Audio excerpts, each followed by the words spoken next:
Hello friends, welcome to One Style Cooking.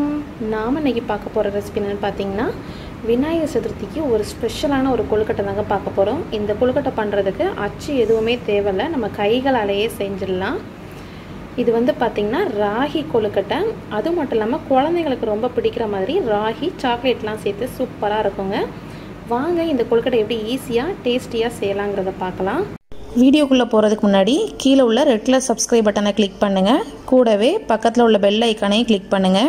அப்போ தான் நான் போடுற வீடியோ எல்லாமே உடனுக்குடன் உங்களுக்கு தெரிய வரும். வாங்க இப்போ வீடியோக்குள்ளே போகலாம். இப்போ கொழுக்கட்டை பண்ணுறதுக்கு இதில் 1 கப் போல் ராகி மாவு எடுத்திருக்கேன். இதுக்கு பதிலாக நீங்கள் அரிசி மாவு பயன்படுத்தியும் செய்யலாம். இப்போ இதில் ஒரு 1 டேபிள் ஸ்பூன் போல் கொக்கோ பவுடர் ஆட் பண்ணிக்கலாம்.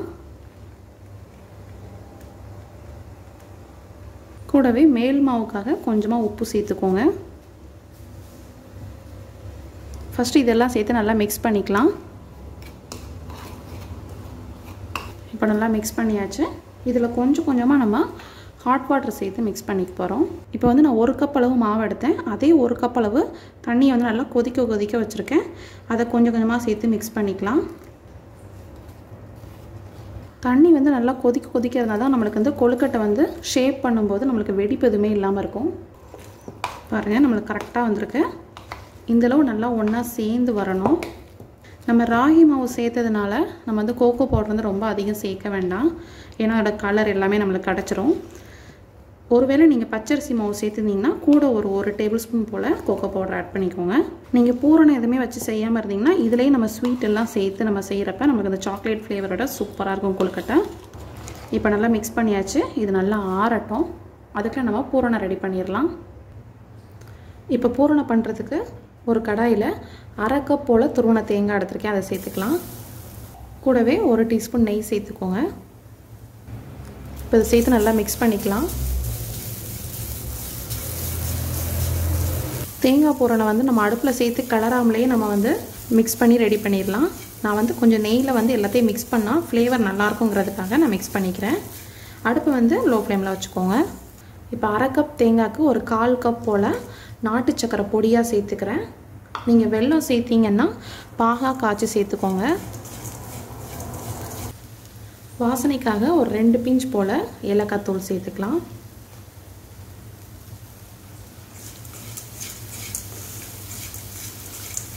இதையும் சேர்த்து நல்லா மிக்ஸ் பண்ணிக்கலாம். இதில் நம்ம வந்து நிறைய நட்ஸ் ஆட் பண்ணலாம். அது மட்டும் இல்லாமல் சாக்லேட்ஸை கூட குட்டி குட்டியாக கூட கட் பண்ணி ஆட் பண்ணிக்கலாம். அவ்வளோதான், நம்மளோட பூரணம் சூப்பராக ரெடி ஆகிடுச்சு. இப்போ நம்மளுக்கு மாவு நல்லா சூப்பராக ரெடி ஆகிடுச்சு. நல்லா திக்காக சப்பாத்தி மாவு கன்சிஸ்டன்சிக்கு பிசைஞ்சு எடுத்துக்கோங்க. இப்போ நம்ம இதில் சின்ன சின்ன உருண்டையாக நம்ம உருட்டி எடுத்துக்கலாம்.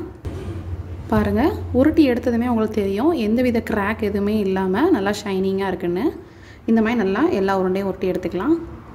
இப்போ வந்து நம்மளோட உருண்டை ரெடி ஆகிடுச்சு. பூரணமும் ரெடி ஆகிடுச்சு. இது நான் வந்து தட்டி எடுக்கிறதுக்கு வந்து இந்த மாதிரி ஒரு பிளாஸ்டிக் ஷீட் எடுத்திருக்கேன். நீங்கள் வந்து வாழை இலை கிடச்சா கூட யூஸ் பண்ணிக்கலாம். இங்கே வந்து வாழை இலை எனக்கு ஈஸியாக கிடைக்கல, நல்லா பிளாஸ்டிக் ஷீட் எடுத்திருக்கேன். இதில் மேலே கொஞ்சமாக ஆயில் இல்லைனா நெய் தடவிக்கோங்க. எடுக்கும்போது நம்மளுக்கு ஒட்டாமல் வரும். இப்போ ஒரு உருண்டை எடுத்துக்கோங்க. எடுத்து கையில் கொஞ்சமாக ஆயில் தொட்டு இந்த மாதிரி நல்லா ப்ரெஸ் பண்ணி விரித்து எடுத்துக்கோங்க. ஆயில் தொட்டு பண்ணுறப்ப கையில் வந்து நம்மளுக்கு ஒட்டாமல் வரும். இந்த மாதிரி நல்லா விரித்து எடுத்ததும் நம்ம ரெடி பண்ணி வச்சுருக்க பூரணத்தை இதில் சேர்த்துடலாம்.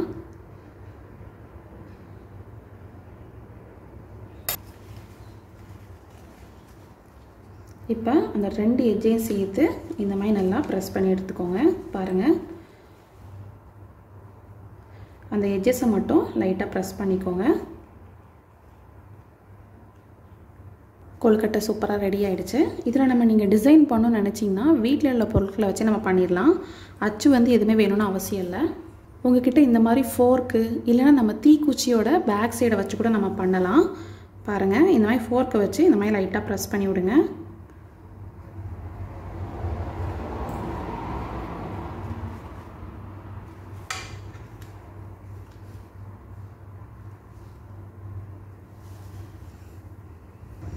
பாருங்கள், மோல்டு எதுவுமே இல்லாமல் சூப்பரான ஷேப்பில் நம்மளோட கொழுக்கட்டை ரெடி ஆகிடுச்சு.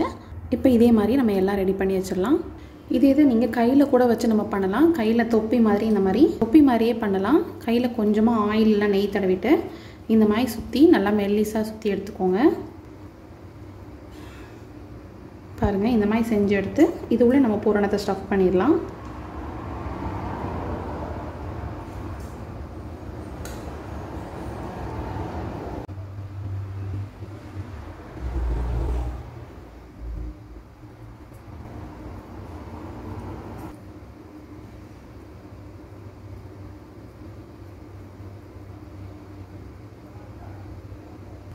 பாருங்கள், சூப்பரான ஷேப்பில் ரெடி ஆகிடுச்சு.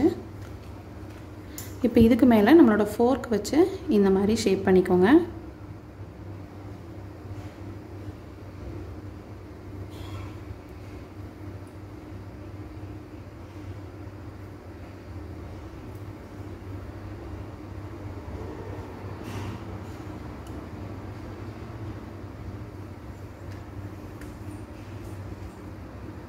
பாருங்கள், நம்ம அச்சில் எடுத்தது போலயே சூப்பரான ஷேப்பில் கிடச்சிருக்கு. இப்போ இதே மாதிரி ஸ்டீமரில் இல்லைனா இட்லி பாத்திரத்தில் வச்சு இதை நல்லா ஒரு 10 நிமிஷம் நல்லா வேக வச்சு எடுத்துடலாம். பாருங்கள், இப்போ 10 நிமிஷம் கிட்ட ஆயிடுச்சு. கொழுக்கட்டை நல்லா சூப்பராக ரெடி ஆகிடுச்சு. அந்த கலர்லாம் நல்லா சேஞ்ச் ஆகி சூப்பராக ரெடி ஆகிடுச்சு. இப்போ நம்ம இதை எடுத்துடலாம். ரொம்பவே சூப்பரான டேஸ்டான நம்மளோட சாக்லேட் ராகி கொழுக்கட்டை ரெடி ஆகிடுச்சு. கண்டிப்பாக நீங்களும் இந்த ரெசிபி ட்ரை பண்ணி பாருங்கள். இந்த ரெசிபி பிடிச்சிருந்துச்சுன்னா நம்ம சேனலில் லைக் பண்ணுங்கள், ஷேர் பண்ணுங்கள், சப்ஸ்கிரைப் பண்ணுங்கள், மறக்காமல் கமெண்ட் பண்ணுங்கள். தேங்க்யூ.